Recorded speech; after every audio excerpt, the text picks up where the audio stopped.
Hello guys, आपका अपना YouTube channel मैरिंगोल में स्वागत है। तो आज का वीडियो आपके लिए बहुत इन्फॉर्मेटिव होने वाला है, क्योंकि आज हम लेके आए हैं STP mean sewage treatment plant. Sewage treatment plant का ऑनबोर्ड शिप पर क्या यूज होता है और उसका यूज ऑनबोर्ड शिप पर क्यों करते हैं और इसका वर्किंग प्रिंसिपल हम इस वीडियो में जानने वाले हैं। तो आप लास्ट वीडियो में बने रहिए।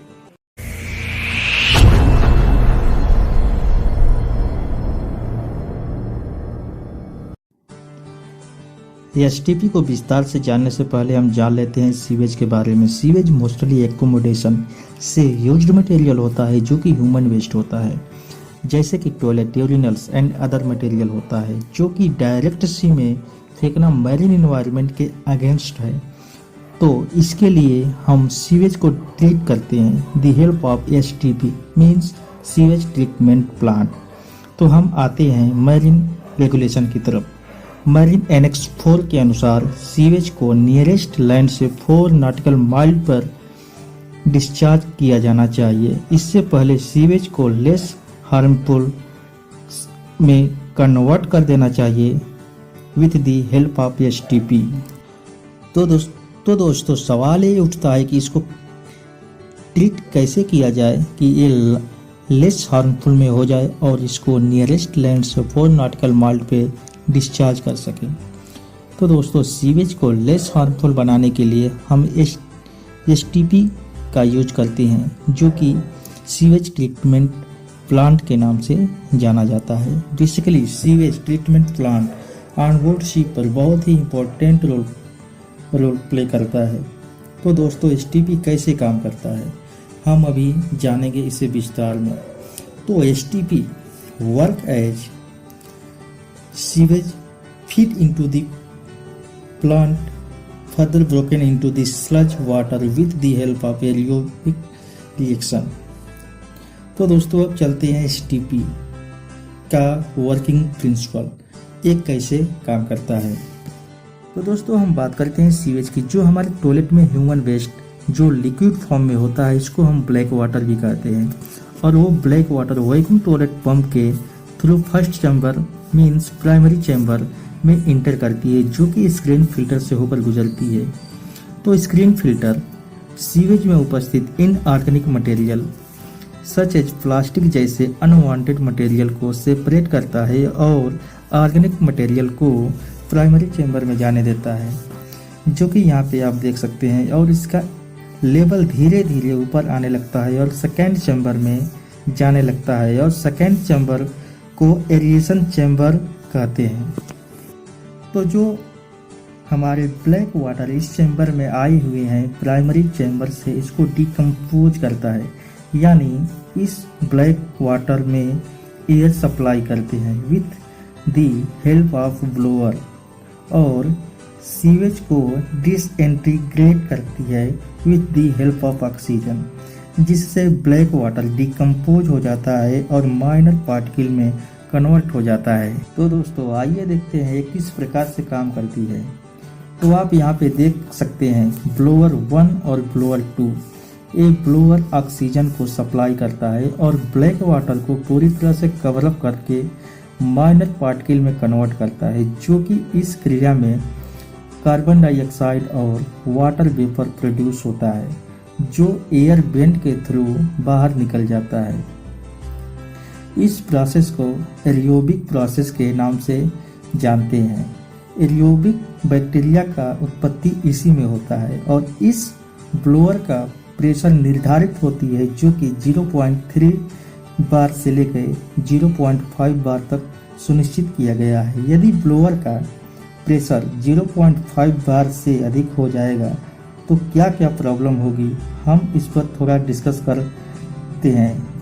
जैसे कि हम जानते हैं ब्लोअर का प्रेशर 0.3 से 0.5 बार तक होता है, और इसका प्रेशर 0.5 से इंक्रीज कर दिया जाए तो ऑक्सीजन सीवेज को पूरी तरह से कवर अप नहीं कर पाएगा और बिना डिकम्पोज किए बाहर निकल जाएगा, जिससे सीवेज का पूरी तरह से फॉर्मेशन नहीं होगा और डिकम्पोज में अधिक टाइम भी लगेगा। और दूसरा क्वेश्चन ये भी हो सकता है कि एसटीपी में ब्लोअर का यूज क्यों करते हैं? यदि ब्लोअर नहीं रहेगा तब भी सीवेज डिकम्पोज होगा या नहीं? तो दोस्तों इसका आंसर होगा हाँ, क्योंकि यदि ब्लोअर नहीं रहेगा तभी सीवेज का ट्रीट होगा और माइनर पार्टिकल में कन्वर्ट होगा।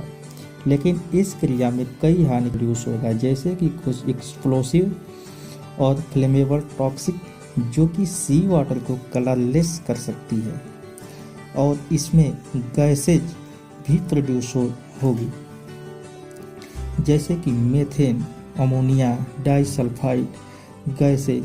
ये गैसेज फ्लेमेबल होती हैं और टॉक्सिक भी होती हैं, जो कि मैरिन एनवायरनमेंट के लिए हार्मफुल हैं। और दोस्तों यहाँ पे आप देख सकते हैं ये एरिया जो सेडिमेंटेशन टैंक है, इसका भी बहुत महत्वपूर्ण योगदान होता है। यहाँ पे जो आप देख रहे हैं एरिएशन चैम्बर से आने वाली लाइटर स्लज ऊपर आ जाते हैं और हैवियर स्लज जो है यहाँ पे आप देख पा रहे हैं नीचे की तरफ आ जाते हैं। ये एक्टिवेटेड स्लज होते हैं। तो हम जान लेते हैं एक्टिवेटेड स्लज होती क्या है।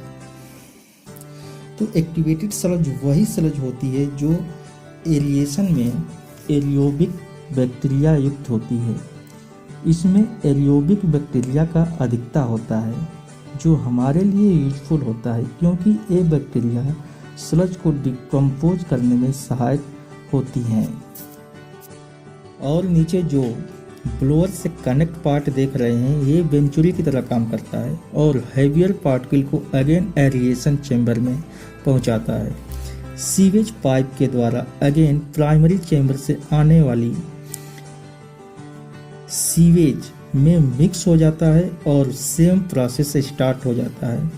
ये वेंचुरी ब्लोअर के चलने से काम करता है और यहाँ पे आप देख रहे हैं हैवियर पार्टिकल को सक करके एरिएशन चैम्बर में पहुंचा देता है और सेम सेडिमेंटेशन चैम्बर में भी एरियोबिक बैक्टीरिया के द्वारा कार्बन डाइऑक्साइड और वाटर वेपर प्रोड्यूस होता है, जो कि इस वेंट के द्वारा बाहर निकाल दिया जाता है और यहाँ पे उपस्थित सी वाटर इस चैम्बर में आता है। इसको एक्टिवेटेड चैम्बर टैंक के नाम से जाना जाता है।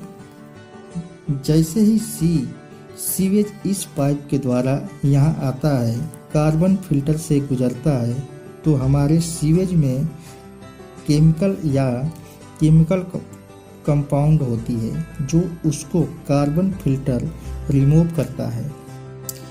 उसके बाद यहाँ पे क्लियर इन्फ्लुएंट जो है स्टेरिलाइजेशन टैंक में जाती है। यहाँ टैंक में उपस्थित क्लोरिफिकेशन पंप के द्वारा chloride means sodium hypochloride add करते हैं। फर्दर हम सीवेज को ओवरलोड करते हैं मीन्स सी में डिस्चार्ज करते हैं। और यहाँ पे आप मैरिन कमेटी की तरफ से कुछ करंट रेगुलेशन दिए गए हैं, जैसे कि हम जानते हैं कि ब्लैक वाटर के लिए उसका biological oxygen demand 300 to 400 mg पर लीटर और एज पर MEPC means marine environment protection act के अनुसार जो भी सीवेज ओवरलोड होगा उसका कंसंट्रेशन लेस देन 25 mg पर लीटर होनी चाहिए।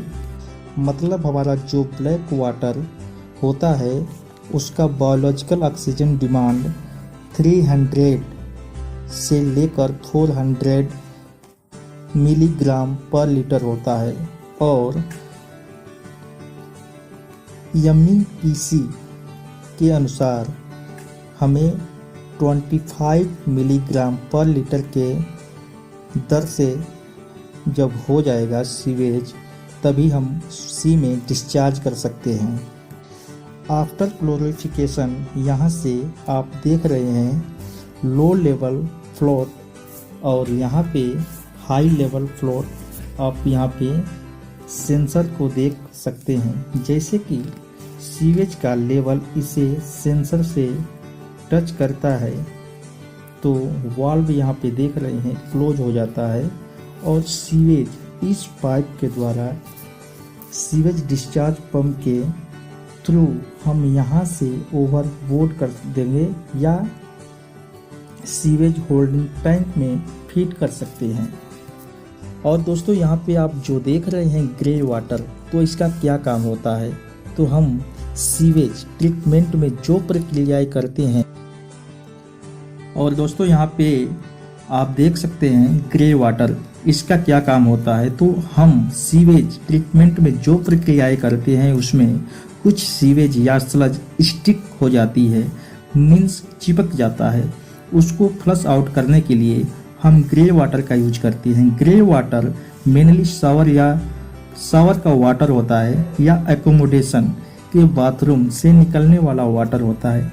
यहाँ पे जो आप वाल्व देख रहे हैं, इनके वाल पे लाइक सीवेज चिपका रहता है और उसमें ग्रे वाटर डाल के फ्लश आउट करते हैं और उसे डिस्चार्ज कर देते हैं, ओवरबोर्ड या होल्डिंग टैंक में फिट कर देते हैं। आज के लिए बस इतना ही। Thank you.